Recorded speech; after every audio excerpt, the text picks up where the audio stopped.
so hi Swat. Hello. So let's talk about how we ended up here. So coming from middle class Indian family means that's what actually happened. We both did engineering from India. Exactly. We both did something in similar field. So I did mechanical engineering. Mine was also mechanical, but yeah, a little bit of energy-based Yeah. specialization. So and now we are working here in the Netherlands. Like we are not doing what we studied in our bachelor. That has nothing to do with what we actually studied there. Nah. But yeah, I mean, I guess that's the story of pretty much a lot of people, right? Like, Yeah. except maybe you're talking about someone who studied biomedical and then got into some hardcore, I don't know, pathogen research or something. Yeah. I mean, those are the lucky ones. And like at the time when we were doing our bachelors, like 6 years, 10 years ago, when we started it, So, yeah, and that is so odd to say. We started our bachelor's in 2013. It's Yeah. 2023 now. so yeah, already 10 years, a long time. And Yeah. when we started it, so there's a saying, if you remember, that in India, people first do an engineering, then decide what they want to do in their life. I think now they also added an engineering, then an MBA, and Yeah. then decide what they want to do. Because, I mean, I think even when we were graduating, MBA thing was such a, oh, MBA, I want to do MBA, Yeah. that whole. Yeah, so the craze for whole thing started when we were graduating, so like Yeah. 6 years ago. And now I talk to my cousins and the people I know around who are they're like starting the graduation, finishing their schools. Now they have this big craze of doing a CA or CS. Like people are more inclined toward commerce, I guess. There is more money there apparently. Yeah, I guess so. I'm like the eldest in my family, so I have a lot of younger cousins. Yeah. Like, yeah, like at the very least, not everyone is doing engineering. So it's like that craze is sort of going away, I guess. There is like someone studying accountancy, someone studying something else, someone studying an entirely different thing. So yeah, I mean, you do. Yeah, I guess that I don't know. Like there was definitely, if we talk a little more to the people who are like going to 10 or plus to these days, Yeah. they will tell you what is the next big thing, quote Yeah. unquote. I don't know. Maybe ChatGPT is going to be teaching people in a few days. So who knows? Yeah, you never know the future. Also, like talking about ChatGPT, so the courses when we were choosing our bachelors, at least I heard a lot of people said, yeah, man, just take civil engineering, mechanical, like they're evergreen branches. It means I'm just looking for that person. I really want to start them up. Evergreen. Yeah, exactly. That's the same pyramid scheme that we all fell Yeah. for, I guess.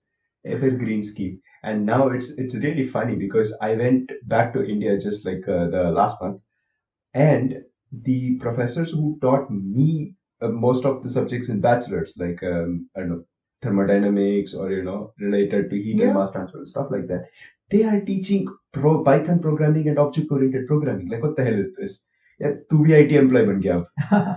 So yeah, Yeah, the means curse of demand and supply yeah. thing. But even so, like we were never really told to learn any sort of coding. Like, "यार, कोई बात नहीं, it's all right. You need to know." The most we learned in bachelor's was ANSYS, a little bit of MATLAB for one course, and that was Yeah. just about it. We had that compulsory first semester, like introduction to programming course, which was pathetic to say the least, and they taught us C for whatever reason. And I actually started learning Python just very recently, and it hit me so hard because you have an array, for example, like you do a descending order or ascending order of an array. In C programming, you have to like write a shit ton of code for it, at least 15, 20 lines. Here it is literally 3 lines. You're done.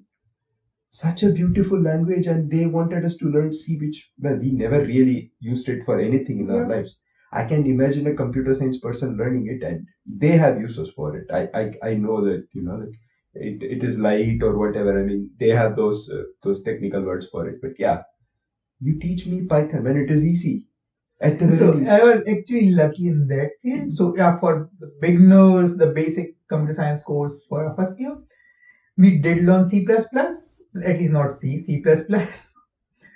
But our teachers, at least my kinematics teacher, he said no. You should learn at least some basic Python programming, a lot of MATLAB, because if you really plan to be in the field in future, if you want to be an engineer, that is something which will help you a lot. Because the lucky part was he got an opportunity to come here and work in Germany for a few years. He was a visiting professor or something, and he got to know the education here, like what is we are lacking there. So he introduced few things. So I was just lucky, I guess, that Yeah. okay, he had some experiences, some exposure of outside world. He knew what could happen in future. True. Means that still helps me. So in my job, day-to-day job, most of the time I'm just coding on program in MATLAB or making some programs in Python. And that was not so. MATLAB, that was a big part of my master's as well, but Python, that was nowhere to be found. But yeah, some basic knowledge, it helps. Indeed. I mean, I could say like most of my job, since we're talking about that, is also, it's like since you have a specialized software for these Yeah. things, like making solar design and stuff. So that part is usually covered. But then, like if you really want to get ahead, like learn a bit more analysis and work on what your company does, or like what kind of how should I put it? Like if you want to add a new feature to your program or something, it's always good to learn Python and Yeah. make a testing environment out of it. Like something as simple. I mean, of course, it is never as simple, but like a classification program, for example, like yeah, although it does require a lot of learning, but if you talk to a person who is in this field, it's a simple problem for them. Yeah. So yeah, it should be good to at least get to some of those levels, and yeah, maybe if we learned it in our bachelor's, I don't know, maybe it could have been a different story. But yeah, like circling this discussion back to the evergreen, what do you even call it, man? The evergreen fraud, the evergreen, like lie, I guess. Like they just never really thought the future is going to be like this. I mean, honestly, for many people I talked to, like who did come here after mechanical or civil engineering, one of the biggest reasons they moved here for a master's or to get a job is there are no good opportunities in India in mechanical. I don't know about civil, maybe the infrastructure is keep like taking us some speed now, but mechanical. So if you do a mechanical engineering bachelor's, what can you do? You go work. If you really work in core, you work for automobile sector. Yeah. And what do you do there? Basically, you just assemble things, or you manage people who assemble things. There is no research going on. We can't even manufacture a single engine in India. We buy all the engines, everything from either Europe or US. Anywhere outside India, Yeah. basically. And yeah, I mean, like if that's one, like there are some very few people, I guess, who actually get into designing, like proper 3D designing or Yeah. proper take even 2D drawing for that matter. So I worked in a factory, and like I was what you can call a project guy. So I mean, in my 2 years, of course, it had nothing to do with whatever I learned in mechanical Yeah. engineering. It had not much to do with what I was learning in energy, except for like a few of the side projects that I was working on in my workplace in India. And it had just about nothing to do with, even the industrial engineering concepts that we were taught, the whole factory optimization, etc., etc. Like we were taught all of those things in such a theoretical fashion. And Yeah. you go into the factory and you see, that there was something called the 5S set, sort, shine, something, something. So, like, yeah, that's just a framework. But of course, you improve on it, and you make other things. Like, you do sort of other work around it, and like those are engineering aspects. And yeah, think the real world, quote unquote, is so much different from what we were taught in the university. It's almost like yeah, it will be different. Like, what were we learning for the 4 years? You get that identity crisis kind of thing. Like, oh no.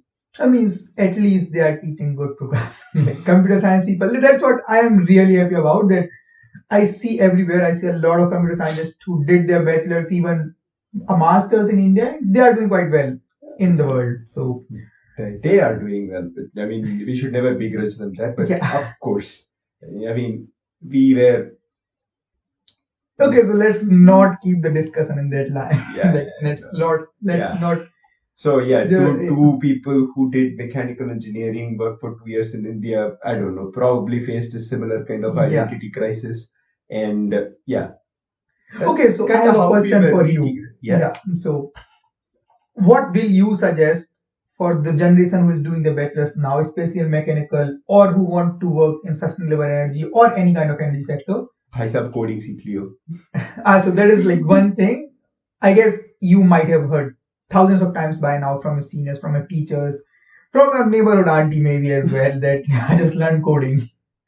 So yeah, that is something I would recommend you as well. Just learn some coding, get the hang of it. You don't have to be the coder, like you don't have to be a proficient coder, but at least you should know what is there. Like even let's say if we talk about my work, so I don't do a lot of hardcore programming, but since I know programming, I know how to convey what I want to a software engineer. It doesn't even have to be that specific, Yeah, something as easy as, say, for example, you have 100 invoices on one day, make one program to take data out of all of that and use that program to, I don't know, perform a calculation, take an average or take a standard deviation or whatever, instead of manually entering yeah, data from it every single time. So it can be something as fundamental as that. And believe you me, it will save you so much time, which you can to use to whatever else you are supposed to be doing, like engineering or yeah. whatever.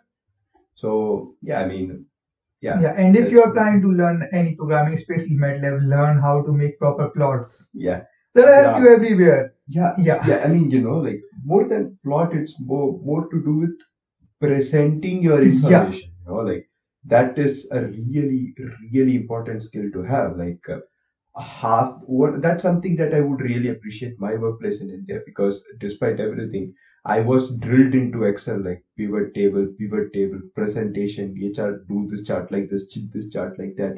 I want 5 data points in this, do it, make it happen somehow. So, like we presenting an information in a really different manner, or in a very, like to the point kind of a manner is a really important skill to have. And you don't usually get trained for something like that.